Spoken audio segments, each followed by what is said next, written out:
దాదాపు పెన్షన్ల ప్రక్రియ జరిగింది. పెన్షన్ల పండుగ అని చెప్పాలా. ఎక్కడ పోయి మనుషులకు 4,000, 6,000, 10,000, 15,000 ఇస్తూ ఉంటే వాళ్ళ మొగాళ్ళపైన ఒక కళ ఉంది. ఈరోజు సొంత బిడ్డలు కూడా ప్రతి నెల 1వ తేదీ డబ్బులు తండ్రులకు ఇవ్వడం లేవు, జీతాలు వస్తే కూడా.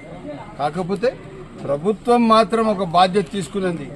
మీరు ఆంధ్ర రాష్ట్రానికి చెందిన 60 లక్షల మంది మీ జీవిత అవసరాలు మా బాధ్యత అని చెప్పి రాష్ట్ర ప్రభుత్వం పెద్దలు చంద్రబాబు నాయుడు గారు బాధ్యత తీసుకునేస్తారు.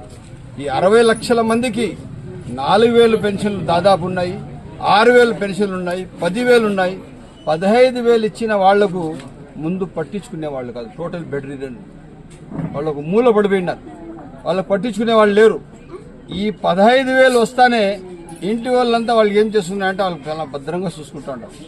ఎందుకు ఇంటి ఖర్చులు సరిపోయే 15,000 నీతో వచ్చేస్తా ఉంది అన్న పెద్ద ఆయన, ఇంకా నువ్వు మా ఇంటికి నడిపిస్తూ ఉండవు, నువ్వు బాగుండాలా, పెన్షన్లు వస్తూ ఉండాలని చెప్పి ఒక ఆలోచనతో మనుషులే కొంచెం గుర్తిస్తున్నారు. వాళ్ళకి విలువ లేకుండా ఉంది సమాజం. అటువంటి వాళ్లకు విలువ ఇచ్చేటట్టుగా తెచ్చిన చరిత్ర చంద్రబాబు నాయుడు గారు. ఈరోజు 4,000 పెన్షన్ మీకు తెలుసో లేదు, మన ఆంధ్ర రాష్ట్రం కాదు, మొత్తం భారతదేశంలో ఏ రాష్ట్రం ఇవ్వడం లేదు. ఆంధ్ర రాష్ట్రం మాత్రమే 4,000, 6,000, 10,000 ఇస్తుంది. ఓల్డేజ్ పెన్షన్ కానీ, విడో పెన్షన్ కానీ, ఈ పెన్షన్లు ఇచ్చిన చరిత్ర పెద్దలు చంద్రబాబు నాయుడు గారిది. తప్పకుండా ఈ రాష్ట్ర ప్రజలకు ఆదుకునే బాధ్యత మనది.